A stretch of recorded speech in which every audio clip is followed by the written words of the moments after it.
Good morning all of you. आज के आमार चैनेले नतून और एक भिडियो निये चले एसेछि। आज के टपिक डाइट ड्यूरिंग प्रेगनेंसि। आमरा जारा नतून मा हई बा हब तारा खूब चिंताय थाकी जे एई समय कि खाबार खाबो और कि खाबार खाबो ना। और सेई जोन्नोई एई चिंता मुक्त करार जोन्नो आमी भिडियोटा निये चले एसेछि। आशा करी एटा आपनादेर हेल्प करबे। এই সময় আমাদের কার্বোহাইড্রেট প্রোটিন ফ্যাট কন্টেনিং খাবারগুলো খাওয়াটা খুবই প্রয়োজনীয়। এতে মায়ের স্বাস্থ্য যেরকম ভালো থাকবে তেমনি শিশুর বৃদ্ধি ও বিকাশের জন্য এগুলো হেল্প করবে। শুধুমাত্র প্রেগনেন্সিতে নয়, এগুলো আফটার ডেলিভারি মা যাতে তার বুকের দুধ পর্যাপ্ত পরিমাণে শিশুকে দিতে পারে তাতেও হেল্প করে এই কার্বোহাইড্রেট প্রোটিন ফ্যাট কন্টেনিং খাবারগুলো। कार्बोहाइड्रेट साधारणत आमरा आमादेर भात रुटी ब्राउन ब्रेड बिस्किट एगुलोर माध्यमे पेये थाकि। प्रोटीन आमादेर माछ मांस डिम मसुर डाल एगुलोर माध्यमे पेये थाकि। और फैट जेटा आमरा बाटार चीज एग्स विभिन्न नाट्स फिशेर माध्यमेও आमरा फैट्स आमादेर शरीरे जे प्रयोजन सेटा मेटाते पारी। प्रथमत आमादेर फलिक অ্যাসিড खाওয়াটা এই সময় খুবই দরকার, কারণ এটা না খেলে শিশুর ব্রেন এবং মেরুদণ্ডজনিত বিভিন্ন সমস্যা দেখা দিতে পারে। তারপর আমাদের এই সময় ভিটামিন ডি কন্টেনিং খাবার খাওয়াটাও খুব প্রয়োজন, যেটা বাচ্চার হাড় দাঁত মাংসপেশি সুস্থ রাখতে সাহায্য করে। তবে আমাদের বেশিরভাগ মহিলাদেরই ভিটামিন ডির ডেফিসিয়েন্সি থাকে, যেহেতু এটা আমাদের রোদে গেলে সূর্যের আলো থেকেই ভিটামিন ডি আমাদের শরীরে তৈরি হয়। যেহেতু আমাদের রোদে কম গেলে বা আমাদের শরীর ঢাকা থাকার জন্য ভিটামিন ডিটা শরীরে ঘাটতি দেখা যায়।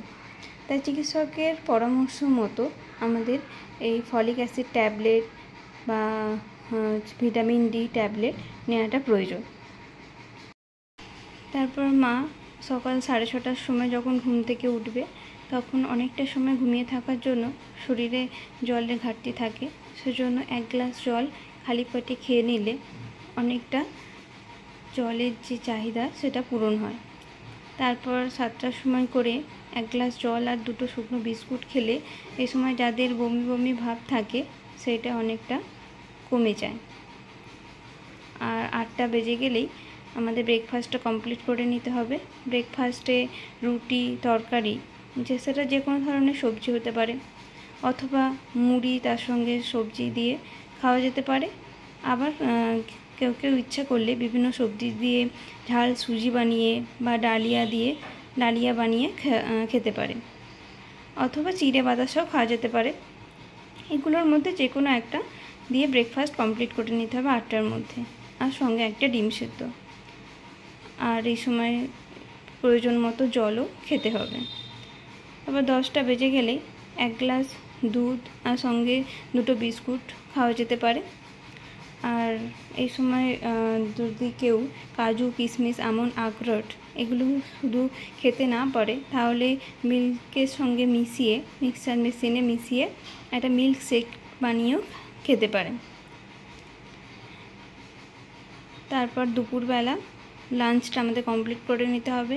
লাঞ্চে অবশ্যই ভাত থাকবে এবং ডালটা যদি 2 ধরনের ডাল মিশিয়ে করা হয় তাহলে তাতে প্রোটিনটা অনেক বেশি পরিমাণে পাওয়া যায়। আর সবজির মধ্যে আমরা থোর মোচা পালং শাক এগুলো যদি আমরা খাই তাহলে এর থেকে আমরা আয়রন অনেকটা পেতে পারি। এছাড়া বিভিন্ন সবজি দিয়ে ঝোল পোস্ত এইসব বানাতে পারি। আর সঙ্গে একটা করে মাছ রাখতে হবে, সেগুলো ছোট মাছ হতে পারে, সমুদ্রের মাছ হতে পারে, বা শিং মাঙুর কই মাছও হতে পারে। আর সঙ্গে 1 টুকরো পাতিলেবু রাখলে খুবই ভালো হয়। আর সপ্তাহে 1 দিন করে মাংস খাওয়া যেতে পারে। তারপর কেউ ইচ্ছা করলে এই সময় টক দই খেতে পারে, অথবা একটু গ্যাপ দিয়ে টক দইটা আমরা বিভিন্ন ফ্রুট স্যালাড যেমন বেদানা আপেল এর সঙ্গে মিক্স করেও খেতে পারি। খাওয়ার পরে একটা আমলকিও খাওয়া যায়। আর ডাবের জলটা যদি ইচ্ছে করে ওই সময় খেতে খাবেন, আবার কেউ কেউ এটা সকালে খেতেও পছন্দ করে, যে এটা যে যার পছন্দ মতো সময়ে ডাবের জলটা খেয়ে নেবেন। দুপুরে খাবার পর অনেকটা সময় গ্যাপ দিয়ে তারপরে ফল খেয়ে নেবেন। ফলের মধ্যে মৌসুমি লেবুটা রোজ রাখার চেষ্টা করবেন। এতে মৌসুমি লেবুতে ভিটামিন সি পাওয়া যায় এবং এটা বাচ্চার ইমিউনিটিটা গ্রো করতেও হেল্প করে। এছাড়া বিভিন্ন সিজনাল ফ্রুট যেমন গ্রীষ্মে তরমুজ, লিচু, আম, শীতকালে কমলা লেবু, এইগুলো রাখলে খুবই ভালো হয়। আর সন্ধ্যার সময় খিদে পেলে অবশ্যই খাবার খেয়ে নিতে হবে। অল্প করে কিছু শুকনো মুড়ি, সবজি দিয়ে অথবা যে ছোলা ভাজা বা ছোলা ভেজানো এইসব দিয়ে ইভিনিংয়ে কিছু একটা ইভিনিং স্ন্যাক্স নিতে হবে। দেন রাতের খাবারটা অবশ্যই 9টার মধ্যে কমপ্লিট করে নিতে হবে। এই সময় রুটি, বিভিন্ন ধরনের সবজি, ডাল এগুলো আপনারা রাতের ডিনারে রাখতে পারেন। এবার আমরা দেখে নেব এই সময় কি কি খাবার আমরা খাবো না। পেঁপে, আনারস অ্যাভয়েড করে চলবেন। চা আর কফি খেলে বাচ্চার ওজন কমে যেতে পারে এবং বিভিন্ন রোগের সম্মুখীন হতে পারে। সেই জন্য যতটা সম্ভব চা, কফি কমিয়ে ফেলতে হবে। এবং যারা এটা পছন্দ করে তাদের পক্ষে খুবই অসুবিধা, তবুও এটা চেষ্টা করতে হবে। দিনে 2 কাপ কফি অথবা 2 কাপ চা খাওয়া যেতে পারে। আর বিভিন্ন ধরনের কোল্ড ড্রিঙ্কস যেমন কোকাকোলা, স্প্রাইট, মাজা এগুলো অবশ্যই অ্যাভয়েড করতে হবে।